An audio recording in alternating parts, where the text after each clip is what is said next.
Histoire de l'équipe nationale d'Angleterre. L'équipe d'Angleterre fait partie des 8 équipes ayant remporté la Coupe du Monde, la victoire de l'Angleterre ayant eu lieu en 1966, alors que le pays organisait la compétition. L'équipe bat en finale l'Allemagne de l'Ouest après prolongation. L'histoire de l'équipe d'Angleterre de football remonte au premier match international qui l'opposait à l'Écosse en 1870. L'équipe d'Angleterre fait partie des équipes ayant remporté la Coupe du Monde à domicile en 1966 et à ce titre constitue une des plus importantes équipes du football international. Entre 1870 et 1872, 5 matchs internationaux sont organisés par Charles Alcock sous les auspices de la Fédération d'Angleterre de football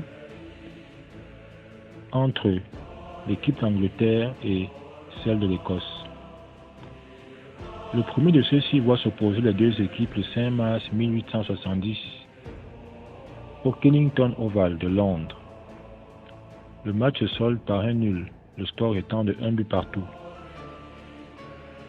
4 nouvelles oppositions non officielles entre l'Angleterre et l'Écosse ont lieu au Kennington Oval de Londres.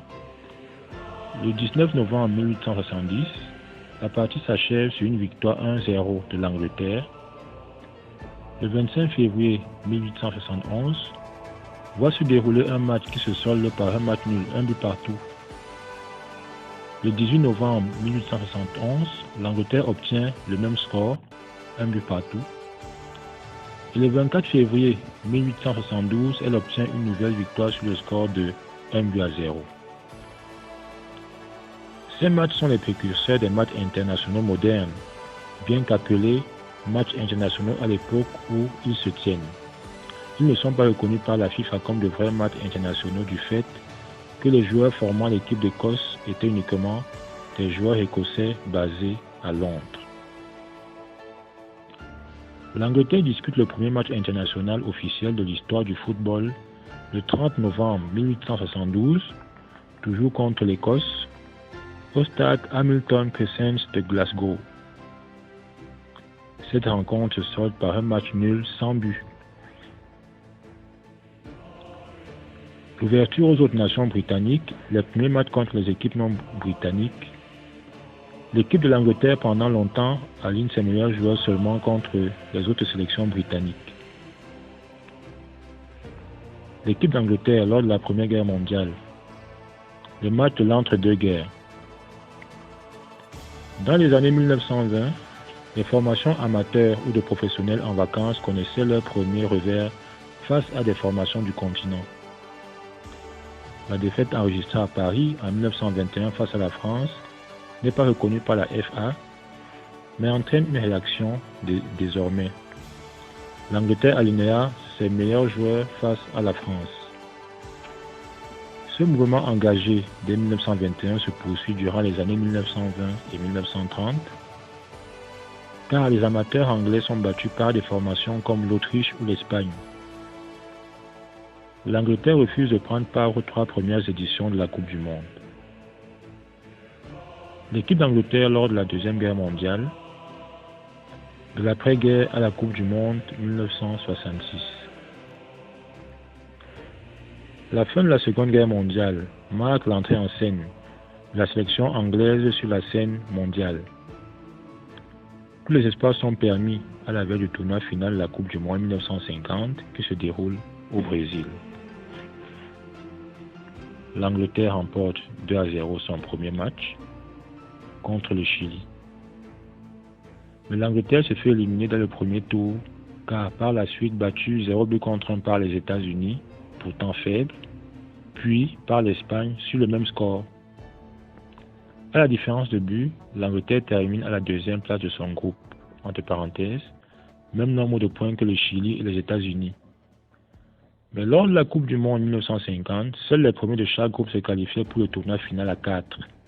Ni demi-finale, ni finale, donc elle est éliminée.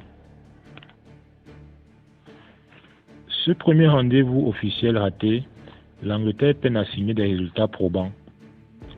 L'invincibilité sur ces terres face aux équipes continentales cesse en 1953 face aux Hongrois qui s'imposent sur le score de 6-3 à Wembley. La Coupe du Monde 1954 se déroule en Suisse. Comme en 1950, il y a 4 groupes de 4 équipes, mais cette fois-ci, les 2 premiers de chaque groupe se qualifient pour les quarts de finale et il n'y a plus de tournoi final à 4. Cependant, chaque équipe ne dispute que 2 matchs dans sa poule. Ainsi, l'Angleterre joue dans le groupe de la Belgique, la Suisse et l'Italie, mais elle ne joue pas contre l'Italie. Lors de son premier match, l'Angleterre fait match nul 4-8 après prolongation contre la Belgique. Il n'y a pas de nul dans le temps réglementaire. Puis bat la Suisse 2-0 pour le second match, se qualifiant ainsi pour les quarts de finale. Mais en quart de finale, elle est battue par l'Uruguay 2-4. Coupe du Monde 1958. Contrairement à 1954, les équipes jouent 3 matchs au lieu des 2 dans les poules pour la Coupe du Monde de football 1958 en Suède. L'Angleterre ne franchit pas le premier tour, réalisant 3 matchs nuls contre l'URSS 2-2 après avoir été mené 0-2. Contre le Brésil, 0-2, puis contre l'Autriche, 2-2. Étant à égalité de points avec l'Union soviétique pour la deuxième classe du groupe, l'Angleterre a disputé à cette époque un match d'appui. Les 2 équipes ont aussi une différence de but similaire, mais seuls les points départagent. Elle est battue 0-1 par l'URSS le 17 juin, étant ainsi éliminée.